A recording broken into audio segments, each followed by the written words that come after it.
Talking about Pure Land, in Mahayana there's this Pure Land Pure Land teaching about Amitabha and his heaven, and it seems like it's even more simplistic than Vajragini's Pure Land. You don't have to do sadhana, no talk about guru devotion, no talk, no preliminaries. Something must be amiss here, like it seems even more simpler than Vajragini's teaching. And what's the question? So there must be something which is not being taught in that lineage. Some things like the preliminaries and the tantric part of it, because it's also, I understand, it's also the same as any other Pure Land, for Amitabha's Pure Land and Vajragini's Pure Land. The method to get to it must be the same, right? I mean, like the basic things like... Not necessarily. The method to get to different Pure Lands is not the same.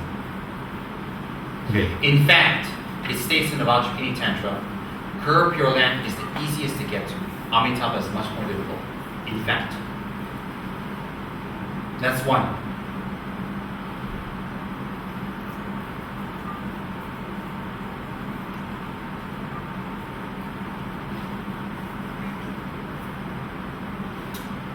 The Amitabha Tantras. I'm sorry, the Amitabha teaching, I'm going to say something a little controversial and people are going to debate with me, but whatever, I'm used to it. The Amitabha Pure Land reincarnation set of teachings to be reborn there is kind of like a Christian faith now. Very similar. He promised you a heaven with very little work, just acceptance and recitation. Why? Easier for simpler people with simple. Very good. And do you think these simple people get to Amitabha's heaven where it's just like that, just because they recite it more?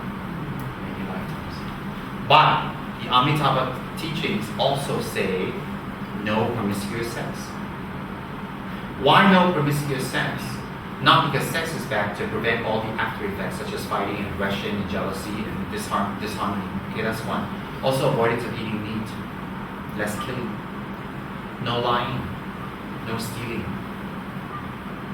no any type of 3 poisons of the mind or the 4 negativities of the speech, correct or not? Because before you practice Amitabha, don't you have to take refuge? Refuge vows in Mahayana is not exactly the same in Tantra. So you still have to hold your vows. So it's a more simplistic approach for a wider amount of people who are actually not very educated and not able to study or practice more. So for them, just reciting Namo Amitabha, Namo Amitabha, holding the vows would help them to get a better rebirth, not necessarily Amitabha. But praying to Amitabha, making offerings to Amitabha, worshipping Amitabha is tremendous metaphysical. Tremendous. And that is not to say that some people did not achieve Pure Land through that practice. I'm sure they did, due to previous karmic imprints for many aeons. Do you understand that? Does everybody understand that? That's pretty clear, right? So you're saying, why don't I follow the easier path? It seems easier, but it's not. It's much longer. Much longer. It just seems easier. So it seems like... Someone like Nelson, I would teach him the Amitabha Pure Land. He would understand it much easier. Get it? Yeah. So it seems like the whole Pure Land sect is like not very complete already nowadays, Nowadays? What do you mean? I mean, not nowadays, but... Be clear, quit being cryptic. Just say it straight. You're very cryptic. A lot of things is missing. Could you pretend you're American for today? A lot of things is missing in that teaching. How do you know? Because it just... You're going on assumptions. You haven't studied it, you haven't practiced it, you haven't done any Amitabhas. Of course, the teaching itself is genuine, but just that I think maybe people nowadays, they are very selective to like pick the easy things out and teach. What is your point? That's people's fault, not the side of the Amitabha practice. So what's your point? The Amitabha practice is complete for that set of minds and that set of people and that set of inclinations.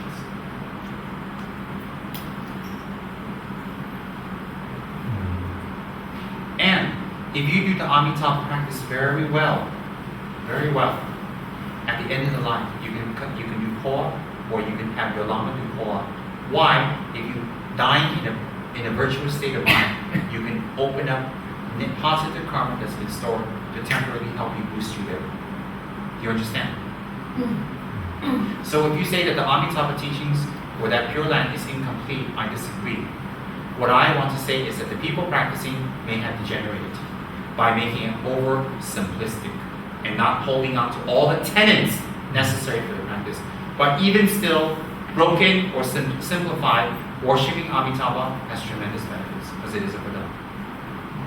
Tremendous. So if you don't have anything, you just have Amitabha statue, and you recite his name every day, it has benefits. That's equivalent to putting Tsongkhapa like the rest of us are doing Mitsama.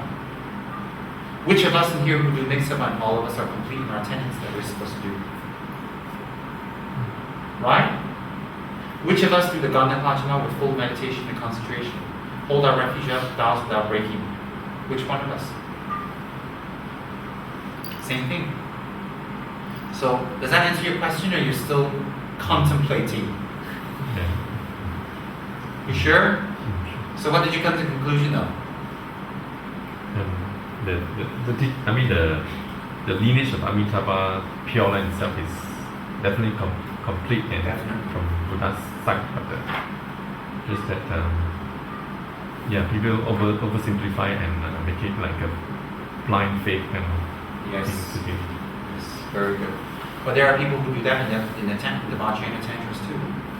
There are many people on the forum, they say, I got this initiation, I got this guru, they talk like that, they act like that, they just talk like that. They oversimplify their tantric practice too, they don't hold their tenets. Isn't there? Same thing. People are people. But my point is this, is that what's more superior, worshipping Amitabha or Yogini is equal. But the path is which one is quicker and faster according to time and place. Okay? Car is a car. But we would take a four-wheel drive to go up a mountain. We would use a sedan to go and see. But a car is a car. Okay, a sedan going up a mountain wouldn't be very appropriate. You guys understand?